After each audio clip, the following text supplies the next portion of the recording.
Hello everyone. ఈరోజు ఆనపకాయ curry తయారు చేసుకునే విధానం చూద్దామండి. చాలా సింపుల్ అండ్ చాలా టేస్టీగా ఉంటుంది. ఆనపకాయ మసాలా కర్రీ అనమాట.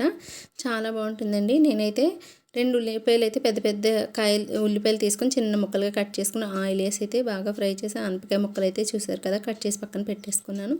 కొంచెం పెద్ద ముక్కలే కట్ చేసుకున్నానండి. ఆనపకాయ ముక్కలు తినడానికి చాలా బాగుంటుంది, సాంబార్లో ఉన్నట్లుగా.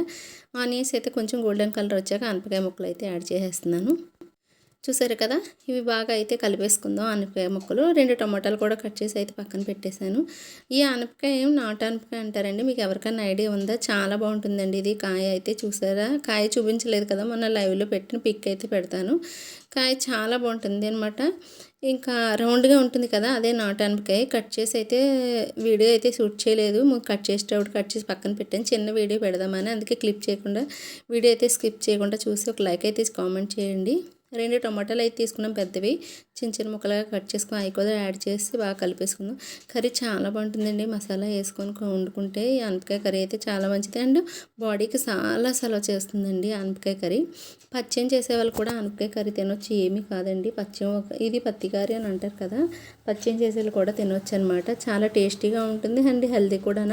బాడీకి అయితే మంచిగా సలవ చేస్తుందండి ఈ కర్రీ అయితే మాత్రం. వేడి చేసినప్పుడు ఇలా కాయగూరలు వాటర్ లెవెల్లో ఉన్నదైతే ఇది ఒకటి అనమాట. బీరకాయ ఒకటి, ఇది ఇంకా చక్కగా బాడీకి అయితే మంచి సలవ చేస్తుంది. ఇంకా బీరకాయ వేడి చేస్తుంది కానీ ఆనపకాయ అయితే చలవ అనమాట.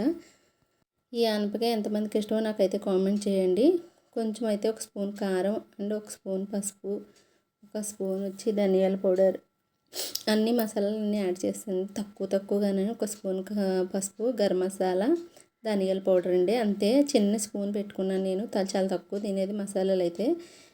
మనకి ఐస్ క్రీమ్ స్పూన్ ఉంటుంది కదా, ఎప్పుడన్నా ఎవరికైనా కర్రీస్లోని అయ్యో సాల్ట్ ఎక్కువ పడిపోయింది, కారం ఎక్కువ పడిపోయింది, మసాలా ఎక్కువ పడిపోయింది అనుకుంటారు కదా, ఐస్ క్రీమ్ కొనుక్కున్నప్పుడు ఐస్ క్రీమ్ స్పూన్స్ ఇస్తారు కదా, ఆ స్పూన్లు ఉన్నాయి, అవి అయితే పెట్టుకోండి. చాలా తక్కువ వేసుకోవచ్చు చక్కగా. అల్లం వెల్లుల్లి పేస్ట్ 1 స్పూన్ అయితే వేసాను. మనకు మళ్ళీ దేనికన్నా కానీ ఐస్ క్రీమ్ స్పూన్ పెట్టుకుంటే కావాలంటే 2 సార్లు వేసుకోవచ్చు, ఎక్కువ పడకుండానా. ట్రై చేయండి ఈసారి. నేను ఎందుకని ఎక్కువ పడకూడదని ఆ స్పూన్ అయితే పెట్టుకున్నాను అనమాట. బాగా కుక్ అవుతుందండి. చక్కగా సిమ్లో పెట్టి మధ్య మధ్యలో మూత పెట్టుకుంటూ కలుపుకుంటూ ఉంటే అడిగి పెట్టుకుంటూ 1 గ్లాస్ వాటర్ అయితే యాడ్ చేస్తుందండి. 1 గ్లాస్ వాటర్ అయితే సరిపోతాయండి, ఎక్కువ అవసరం లేదు. కొంచెం ముక్కలు ములిగేలాగా ఇలా యాడ్ చేస్తే సరిపోతుంది వాటర్. మూత పెట్టేసి సిమ్లో అయితే పెట్టేసుకుంటే చూసారా కర్రీ మొత్తం దగ్గరికి అయితే అయిపోయింది కదా. ఇలాగా చాలా టేస్టీగా ఉంటుంది. నచ్చితే లైక్ చేసి, షేర్ చేసి, కామెంట్ చేయడం అస్సలు మర్చిపోవద్దు. కొత్తగా చూసే వాళ్ళైతే సబ్స్క్రైబ్ చేయండి, బెల్ ఐకాన్ క్లిక్ చేయండి. నేను పెట్టే వీడియోస్ మీకైతే నోటిఫికేషన్ కింద చేరుతాయి. ఎంతమందికి ఆనపకాయ కర్రీ ఇష్టమో కామెంట్ సెక్షన్లో కామెంట్ చేయండి. వీడియో నచ్చితే లైక్ అండ్ షేర్, కామెంట్ మాత్రం చేయడం మర్చిపోవద్దండి. Bye bye.